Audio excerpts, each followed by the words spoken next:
કે તું કયો હાબુ વાપરે આવ્યું દાદા સુપર લક્ષ લાવ્યો. સુપર લક્ષ વાપરને હાબુ આખો કાળો થઈ જતો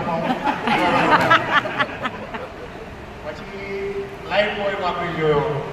છેલ્લે કાંઈ નહીં થયું તો કપડાં ધોવાનો હાબુ ચોપાડ્યો થોડો વખત, તેનાથી થોડોક ફેર પડ્યો.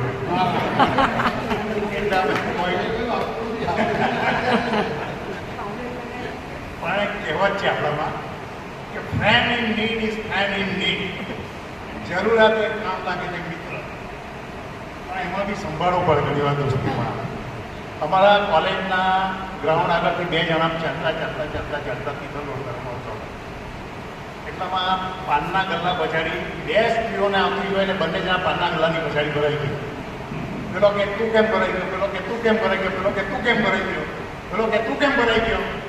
તો કે જો સામેથી પેલી બે ખૂબસૂરત સ્ત્રી આવતી દેખાય ને, એમાં એક મારી ગર્લફ્રેન્ડ છે. તો કે હે ને બીજી કે મારી વાઈફ છે.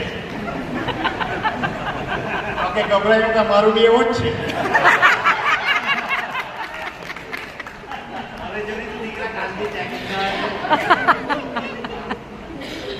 મિત્રતામાં આવું થાય. અમદાવાદમાં આ મુકેશ પાછળ મેં એને સમજાવ્યું કે કાળો રંગ એ કંઈ ખોટું નથી.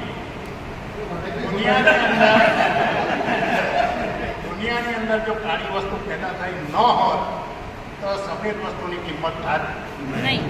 આજે સંજયના વખાણ થાય કેટલો ધોળો લાલ એ અમારે લીધે થાય.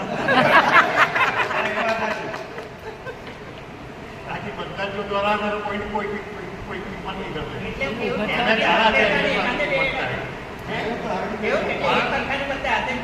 અમારા એક કવિ છે, અમારો એક શાયર છે અમારા, એ બેંકમાં પટાવાળો છે, પણ આને કાળી વસ્તુ માટે એક બહુ સરસ શેર ગયો છે કે વર્ષાને લઈને આવનારી આ આંખોની ચીકીઓ જુઓ તો એ પણ કાળી છે.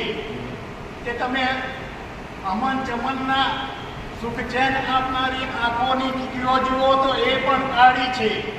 અને કાળી મહાકાળી એ તો સર્વશક્તિશાળી છે. સાહેબ મુખ્ય વાત હવે આવે છે.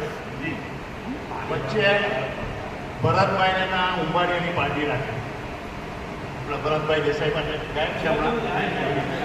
એટલે અમે 8-10 જણા ગયેલા અને ઉંબાડી ખૂબ દબાવીને ખાધું અને જલેબીને ફોટોને બધું.